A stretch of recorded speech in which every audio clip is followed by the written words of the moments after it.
은혜의 말씀 시간입니다. 오늘 하나님께서 우리에게 주시는 은혜의 말씀의 제목은 성령님과 함께입니다. 성경 본문은 에베소서 4장 30절입니다. 부활절 이후 50일째 되는 주일이 오순절 성령 강림 주일입니다.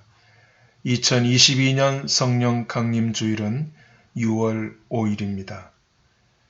성령님의 충만한 내재하심이 여러분 모두에게 충만하시기를 간절히 기도합니다. 성경에는 성령님에 관한 언급이 성경 전체에 넓게 펼쳐져 있습니다. 성령님은 삼위일체 가운데 한 분으로서 성령 하나님이시기 때문입니다. 간혹 성령님을 예수님 이후에 등장하시는 분으로 이해하는 사람들이 있습니다. 그렇지 않습니다. 하나님께서 천지를 창조하실 때부터 성령님은 성부 하나님, 성자 하나님과 함께 하셨습니다. 삼손, 엘리야, 다윗, 그리고 수많은 선지자들의 생애 가운데 성령님의 임재하심은 분명히 계셨습니다.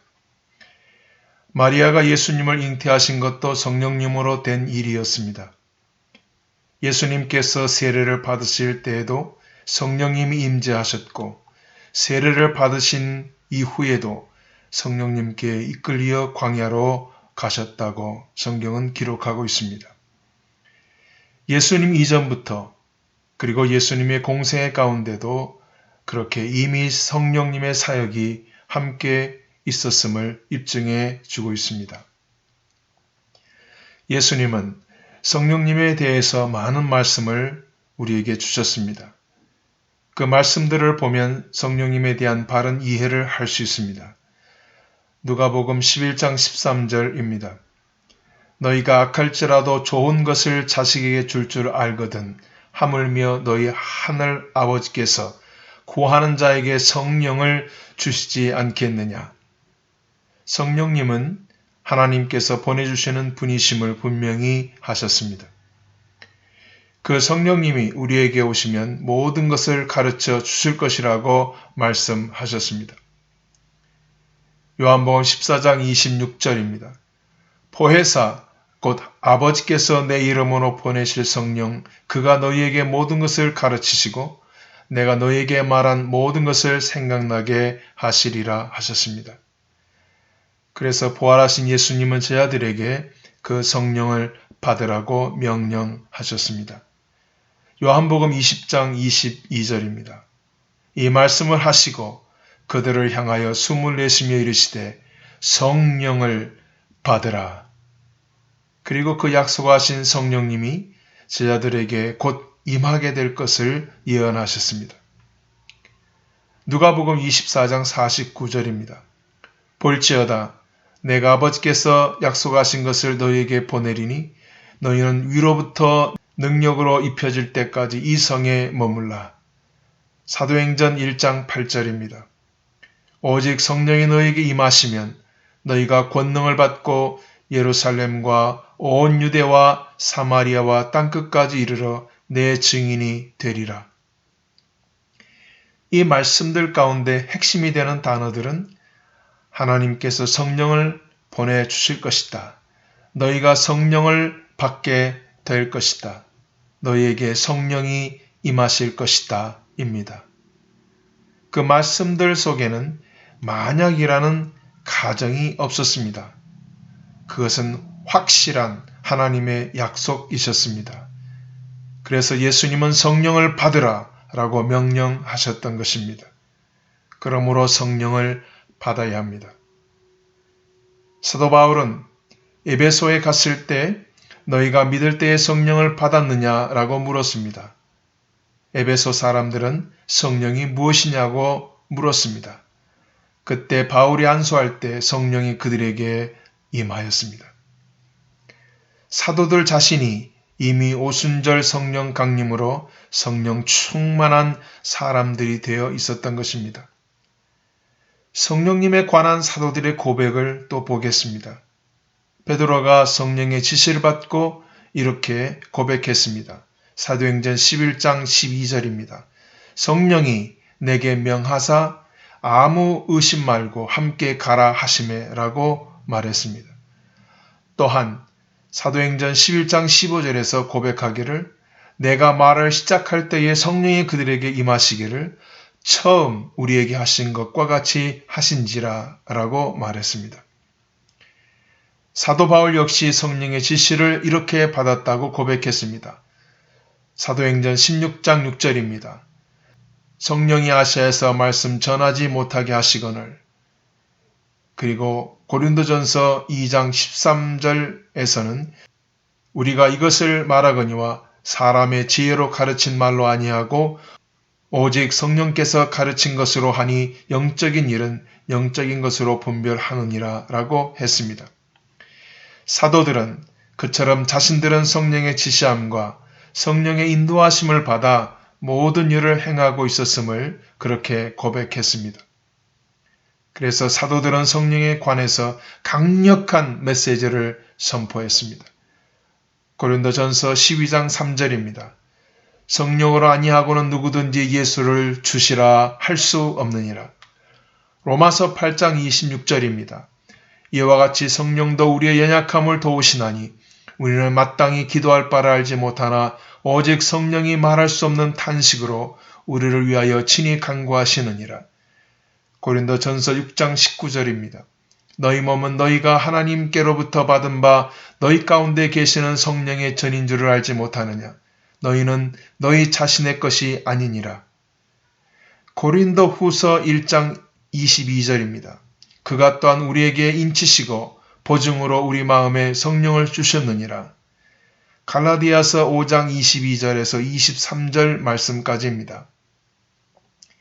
오직 성령의 열매는 사랑과 희락과 화평과 오래 참음과 자비와 양성과 충성과 온유와 절제니 이 같은 것을 금지할 법이 없느니라 하셨습니다. 아멘. 그래서 사도들의 성령에 관한 메시지들이 명령어로 바뀌게 되었던 것입니다. 명령어라고 하는 것은 성령 충만이 선택 사항이 아니라는 뜻입니다. 에베소서 4장 3절입니다. 평안에 매는 줄로 성령이 하나 되게 하신 것을 힘써 지키라. 에베소서 5장 18절입니다. 술 취하지 말라. 이는 방탕한 것이니 오직 성령으로 충만함을 받으라. 에베소서 6장 18절입니다. 모든 기도와 간구를 하되 항상 성령 안에서 기도하고 이를 위하여 깨어 구하기를 항상 힘쓰며 여러 성도를 위하여 구하라. 갈라디아서 5장 25절입니다. 만일 우리가 성령으로 살면 또한 성령으로 행하라. 유다서 1장 20절입니다. 사랑하는 자들아 너희는 너희의 지극히 거룩한 믿음 위에 자신을 세우며 성령으로 기도하라. 모두 명령어였습니다. 성령님에 관한 그 모든 말씀들을 종합해 보면 물고기가 물을 떠나서 살 수 없듯이 크리스찬은 성령님을 한순간도 떠나서는 살 수 없는 사람들이라는 뜻입니다.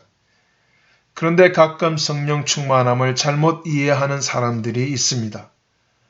방언하고 예언하고 환상을 보는 것을 성령 충만으로 여기는 사람들입니다. 위험한 생각입니다. 그것을 뒤집어서 말하면 방언하지 못하고 예언하지 못하고 환상을 보지 못하는 사람은 성령받지 못한 사람으로 취급해 버리기 때문입니다. 방언 받은 것이 성령 받은 기준이 될 수는 없습니다. 성령님은 불처럼 뜨겁지만 시끄러운 분이 아니십니다. 성령님은 우리와 같은 소리로 말씀하실 때도 있지만 미세한 음성으로 우리 귀에 속삭이십니다. 크게 소리를 지른다고 성령이 그에게 오시는 것이 아니란 말씀입니다. 성령 충만은 성령을 받음으로 우리 안에 채워지는 것이 아니라 우리 자신을 성령 안으로 던져 넣음으로 비로소 성령 충만케 되는 것입니다. 우리 안에 어찌 감히 성령님을 담을 수 있겠습니까? 표현은 성령 받으라 하셨지만 진정한 의미는 우리 자신을 성령 안에 담그라는 의미일 것입니다. 그와 같이 성령 충만함을 받기 위해서 우리가 해야만 하는 일이 있습니다. 무엇입니까? 그 답이 오늘 본문에 있습니다. 에베소서 4장 30절입니다. 하나님의 성령을 근심하게 하지 말라. 그 안에서 너희가 구원의 날까지 인치심을 받았느니라. 성령을 근심케 하지 말라는 말씀은 무슨 의미일까요? 성령님의 지시를 무시하거나 가볍게 여기지 말라는 뜻입니다. 거리를 걷다 보면 많은 신호등을 만납니다. 거기에는 빨간색, 녹색, 노란색 신호가 있습니다. 우리는 그 색깔의 의미를 잘 알고 있습니다. 그 의미를 어린 자녀들에게 알려주고 거리로 데리고 나가서 실제로 아이들이 그 신호등을 지킬 수 있도록 경험하게 합니다. 왜 그렇게 합니까?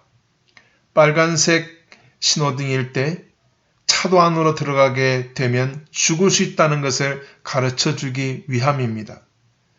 성령님을 근심케 하는 것, 성령님의 지시를 무시하는 것, 성령님의 인도하심을 가볍게 여기는 것이 바로 그와 같습니다. 성령님을 근심케 하는 것은 스스로 죽음을 부르는 일이 됩니다. 그래서 사도 바울은 단호하게 선포했습니다. 데살로니가 전서 5장 19절입니다. 성령을 소멸하지 말라. 예수님은 이미 성령님을 근심케 하는 죄는 용서받을 수 없다고 선포하셨습니다. 마태복음 12장 32절 그러므로 내가 너희에게 이르노니 사람에 대한 모든 죄와 모독은 사함을 얻되 성령을 모독하는 것은 사함을 얻지 못하겠고 또 누구든지 말로 인자를 거역하면 사함을 얻되 누구든지 말로 성령을 거역하면 이 세상과 오는 세상에서도 사함을 얻지 못하리라 하셨습니다. 성령님에 관하여 이보다 더 엄중한 말씀이 있을까요? 정리하겠습니다. 성령님을 쉽게 생각하지 마십시오. 성령님을 공중에 떠다니는 먼지처럼 가볍게 여기지 마십시오. 사도행전 5장에는 매우 슬픈 사건이 기록되어 있습니다. 초대교회에 아나니아와 삽비라 부부가 있었습니다. 그들은 은혜를 받고 자신들의 소유를 다 팔아서 교회에 드리기로 했습니다. 그런데 중간에 그들의 마음에서 틀어짐이 생겼습니다. 그들은 얼마의 돈을 뒤로 감추고 다 드리지 않았습니다. 처음 약속대로 하지 않았던 것입니다. 성령님께서 베드로에게 그 사실을 미리 알려주셨습니다. 그래서 베드로는 헌금을 가지고 왔던 아나니아와 삽비라에게 말했습니다. 어찌하여 내가 성령을 속이고 땅값을 감추었느냐? 그 말을 들은 후에 두 사람은 혼이 떠나 죽었습니다. 성령님이 NO! 라고 하시면 그 자리에서 멈춰야 합니다. 그동안 선교사로서 받았던 선교비 봉투를 세어본다면 좋게 수만 개가 넘을 것입니다. 주시는 분들이 선교비라고 하면 저는 그 액수가 작든 크든 주는 대로 받았습니다. 그러나 성령님은 우리가 주는 대로 받으시는 분이 아니십니다. 성령님은 아나니아와 삽비라가 드린 봉투를 열어보시고 그 액수를 세어보신 후에 벌을 줄까 말까를 결정하셨던 분이 아니셨습니다. 성령님께는 약속했던 돈을 드릴 수 있는 정직한 사람이 필요했을 뿐입니다. 성령님은 전지전능하신 하나님이십니다. 성령님으로 늘 충만한 삶을 사모하십시오. 성령의 사람이 되십시오. 오직 그 사람만이 주님이 맡기신 일을 끝까지 감당할 수 있는 땅끝 증인이 될 수 있습니다. 디모데후서 1장 14절 말씀입니다. 우리 안에 거하시는 성령으로 말미암아 내게 부탁한 아름다운 것을 지키라. 아멘. 기도하겠습니다. 거룩하신 하나님 아버지, 어제와 오늘 그리고 영원히 모든 세계와 모든 인간을 감찰하시고 통치하시는 아버지의 절대 권능을 찬양합니다. 우리의 지혜가 부족함을 아시기에, 우리가 상대해야 할 세상과 사람들이 악하다는 것을 아시기에, 저희로 하여금 성령 충만함이 무장되지 않고는 이길 수 없음을 아시기에 주께서 저희들에게 성령을 받으라 하신 줄로 믿습니다. 그 말씀대로 성령 충만 받기를 소원합니다. 성령의 사람이 되기를 사모합니다.